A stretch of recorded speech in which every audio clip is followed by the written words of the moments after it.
little weird doing what I'm doing. I'm string trimming at the farm, which, you know, being out here at the farm, this is the first structure that I've finally just completed building, and I like to keep things pretty. So I obviously can't run the mower right up against the building, so I brought the string trimmer out. I just threw it in the back of the truck, and I figured I'd go ahead and clean up around the building. I wanted to show something to you guys. So obviously you know that I chose wood siding, right?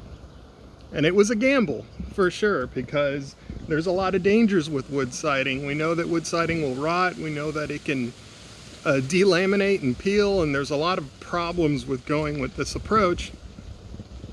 And most of those approaches, I fixed them, I resolved them using an oil-based stain, saturated the wood. We've had several rains since then, and it seems to be unaffected by the rain, which is good.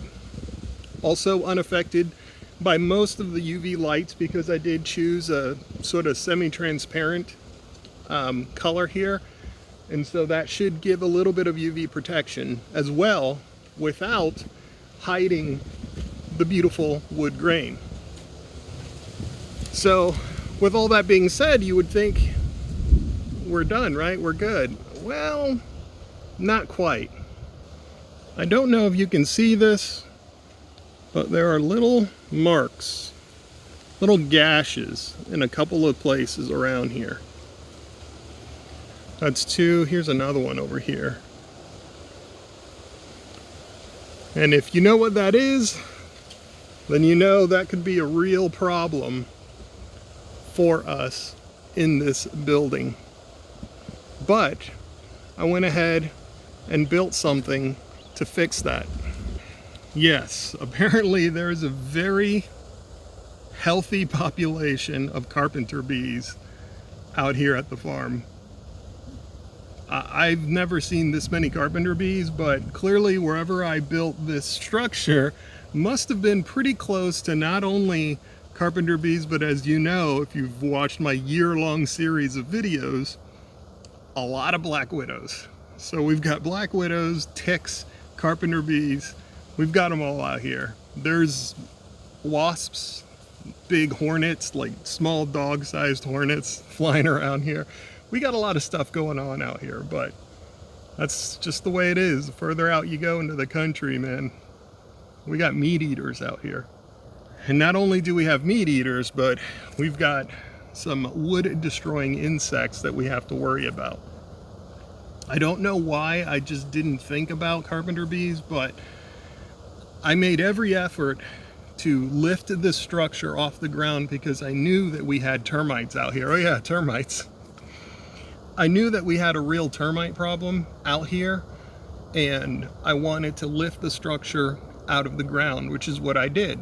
I built this entire greenhouse on a concrete foundation, footers and all.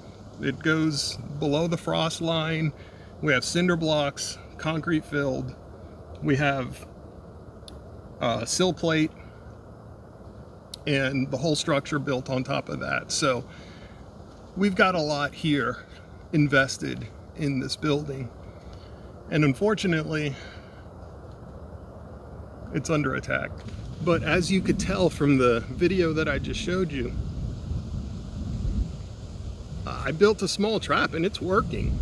I didn't think it would work, and to be perfectly honest, it didn't work initially.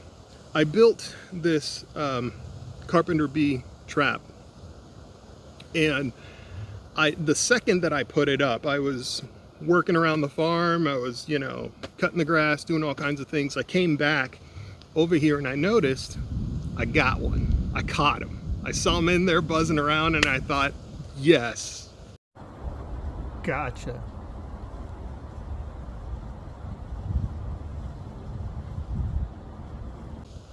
Time to celebrate. Time to crack open a cold one. Not quite. Not quite, because somehow, some way, he just barely figured out how to latch back onto the hole and crawl his way back up the hole. and he got out. So what I ended up doing was putting just a little bit of pyrethrum inside of the bottle, because I knew that they would find their way into the bottle, but there was also the chance that they would find their way back out. So with that little bit of pyrethrum in there, it basically boils down to two options. Either they just wiggle around and writhe around and can't find their way out and they die in the trap, or they do find their way out, but they're just lathered in pyrethrum, which will eventually finish them off. So I figured, why not? I put the trap up and then I left. I'm back here today about a week later, and we've got quite a few of them up there. I want to say we've got about 4 trapped in there over the course of a week. So clearly they're very active in this area, very active around this building, and I want to continue to trap them as much as I can to avoid any sort of future damage. The reason why I hung that trap is because, yes, I did find some carpenter bee damage. Not just those bite marks along the siding, but full nests that were up in the soffits, or actually in the fascia boards is where they ended up cutting into.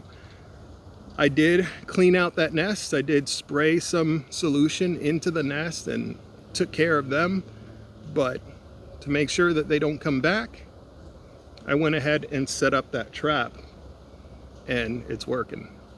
So anyways, yeah, just a quick video just to show you guys what's going on here. But if you have any questions about it, definitely drop them down in the comments below. But overall, yeah, you guys always be good, and I'll see you on the next one.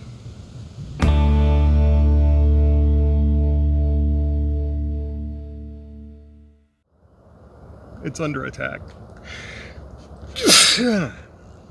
Ooh. Like my sinuses are under attack. Man, this grass, I did not think I was allergic to grass pollen, but maybe I am.